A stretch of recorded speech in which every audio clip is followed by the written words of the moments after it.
नमस्कार दोस्तों। आज का ये वीडियो आपके लिए बहुत महत्वपूर्ण है।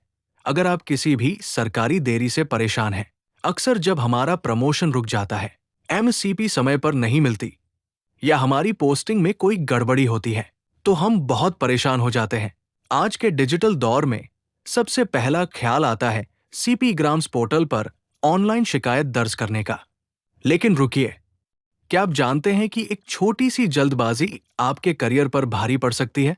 अगले 5 मिनट में हम समझेंगे कि सीपी ग्राम्स का सही इस्तेमाल कैसे करें, ताकि आपको न्याय भी मिले और आप किसी कानूनी पचड़े में भी न फंसे। सबसे पहले बात करते हैं कि आखिर सीपी ग्राम्स है क्या? सीपी ग्राम्स यानी सेंट्रलाइज्ड पब्लिक ग्रीवांस रिड्रेस इन मॉनिटरिंग सिस्टम भारत सरकार का एक ऑनलाइन मंच है। इसका मकसद है नागरिकों की समस्याओं का समाधान सीधे मंत्रालयों और विभागों के माध्यम से करना। लेकिन जब बात एक सर्विंग गवर्नमेंट एम्प्लॉय यानी सरकारी कर्मचारी की आती है, तो नियम थोड़े अलग हो जाते हैं। अक्सर कर्मचारी जोश में आकर सीधे प्रधानमंत्री कार्यालय या मंत्री महोदय को पोर्टल के जरिए शिकायत भेज देते हैं। यहीं पर सबसे बड़ी गलती होती है। ड्यूपीटी के ऑफिस मेमोरेंडम, जो कि 31 अगस्त 2015 को जारी हुआ था, इसमें एक बहुत बड़ी चेतावनी दी गई है। नियमों के अनुसार यदि कोई सरकारी कर्मचारी अपनी सर्विस से जुड़े मामलों के लिए सीधा बाहरी रास्ता अपनाता है, तो इसे सीसीएस कंडक्ट रूल्स के नियम 3(1) का उल्लंघन माना जाता है। इतना ही नहीं, सीसीएस कंडक्ट रूल्स का नियम 20 भी सरकारी कर्मचारियों को बाहरी प्रभाव डालने से मना करता है। अगर आप बिना उचित माध्यम के सीपी ग्राम्स पर जाते हैं, तो विभाग आपके खिलाफ अनुशासनात्मक कार्रवाई शुरू कर सकता है। अब आप सोच रहे होंगे कि क्या कर्मचारी कभी अपनी शिकायत दर्ज नहीं कर सकता? जवाब है, बिल्कुल कर सकता है, लेकिन उसका एक सही और कानूनी तरीका है। नियमों में एक शब्द का प्रयोग किया गया है जिसे कहते हैं एग्जॉस्टिंग द प्रिस्क्राइब्ड चैनल।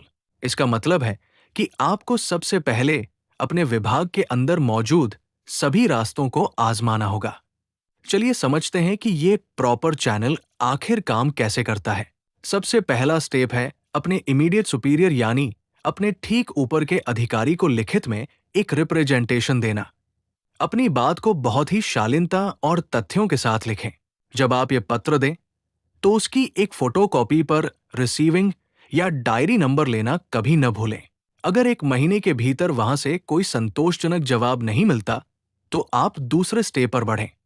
दूसरा स्टेप है अपने हेड ऑफ ऑफिस या सक्षम प्राधिकारी को पत्र लिखना।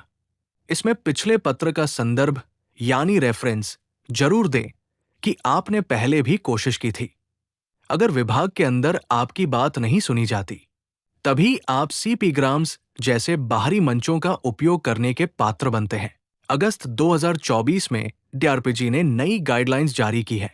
अब सीपी ग्राम्स पर शिकायतों के निपटारे की समय सीमा को घटाकर सिर्फ 21 दिन कर दिया गया है, यानी अब आपको महीनों तक इंतजार नहीं करना पड़ेगा। साथ ही अब एक बहुत ही मजबूत अपील मैकेनिज्म भी तैयार किया गया है। अगर आपकी शिकायत को बिना सही कारण के बंद कर दिया जाता है, तो आप 30 दिनों के भीतर अपील अधिकारी के पास जा सकते हैं। लेकिन याद रखें, अगर आपने सीधे पोर्टल पर शिकायत की है बिना विभाग को बताएं, तो पोर्टल आपकी शिकायत को सर्विस मैटर बताकर सीधे बंद कर सकता है। ऐसी स्थिति में आपको कोई फायदा नहीं होगा, बल्कि विभाग की नजर में आपकी छवि खराब हो सकती है।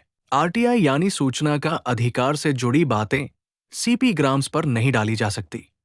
अगर आपका मामला किसी कोर्ट या ट्रिब्यूनल में चल रहा है, तो भी आप इस पोर्टल का उपयोग नहीं कर सकते। पेंशन भोगियों के लिए एक अच्छी खबर यह है कि उनके लिए नियम थोड़े लचीले हैं। रिटायरमेंट के बाद पेंशन से जुड़ी समस्याओं के लिए आप इस पोर्टल का उपयोग अधिक प्रभावी ढंग से कर सकते हैं। तो इस पूरे वीडियो का सार क्या है? निष्कर्ष ये है कि सीपी ग्राम्स आपका अधिकार है, लेकिन इसे इस्तेमाल करने की एक प्रक्रिया है। हमेशा अपने पत्रों का रिकॉर्ड रखें, तारीखों को नोट करें और धैर्य रखें। अगर आपको ये जानकारी सटीक और उपयोगी लगी हो, तो इसे अपने व्हाट्सएप ग्रुप्स में जरूर शेयर करें। आपके एक शेयर से किसी साथी कर्मचारी का करियर गलत कार्रवाई से बच सकता है। ऐसे ही नियमों और कल्याणकारी अपडेट्स के लिए हमारे साथ जुड़े रहें। वीडियो को लाइक करना और चैनल को सब्सक्राइब करना न भूलें। जय हिंद, जय भारत।